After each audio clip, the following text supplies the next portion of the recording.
Po e këndonim Shparniko. Nuk po ec, nuk po ec. Nuk po ec.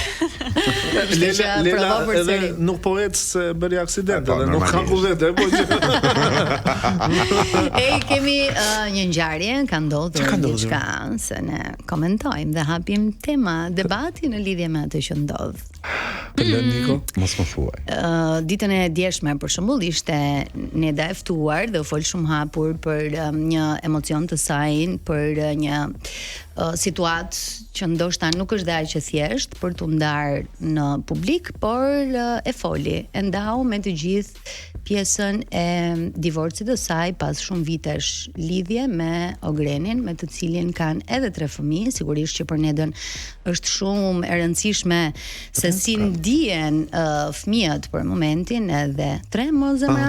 Nuk e kam humbur numrimin në Nedën. 3. Janë 2 djemë dhe një vajzë dhe foli dje tek goca dhe gra, por pati sigurisht pritej që kur pash posterin që do ishte te goca dhe gra, unë e prisja një kështu, një shkëndinj, një trek, diçka. Një aksident. Përkim. Tinën e librit tuaj dhe ju mbanit mbi emrin e ish tashmë bashkëshortit. Po. Apo ende nuk është një ish. Pse keni zgjedhur? Do ta mbani, do vazhdoni ta mbani mbi emrin e ish bashkëshortit? Shiko, unë mendoj që është shumë është shumë e kollajt, është një linjë shumë e hollë ndërmjet të ndash biseda shumë të rëndësishme dhe llafe grash. Edhe pyetja jote. Mbi emri nuk është llafe grash, mbi emri është pak llafe grash. Atëherë, jo, ja të ta shpjegoj pse nuk është. Ka mbaruar Bigu Rozana. Ori. Nëse nuk mund të përgjigjesh, thuaj thjesht nuk di ose nuk mund të përgjigjem. Ori. Ka mbaruar Bigu. Dhe neve llafe grash po bëjmë tani. Mua nuk më duk dhe aq tendencioze kjo, se sa kishte një tjetër që tha Rozana, pse pikërisht del promovimi i librit në Të njëjtën kohë që del edhe lajmi për divorci, është bë tani Neda ka 100 vite në showbiz, di këto pjesët e marketingut. Po, edhe kjo mu duk pak më tendencioze se sa kjo që sapo pyeti Rozana. Tani, duke qenë se Rozana është mikpritësja, sigurisht që nuk mundet të kthehej në një tjetër formë. Mua më pëlqeu, ishte një aktrim shumë like low cost, po ishte ishte gato soap opera meksikane. Edhe komunikimi me ju ishte shumë, si më thon, zyrtar, profesional, duke mos dal nga kornizat e mikpritjes, por edhe të së ftuaras. Megjithatë ky moment mu duk pak dalje nga tema, me thënë të drejtën, se në këtë rast mund të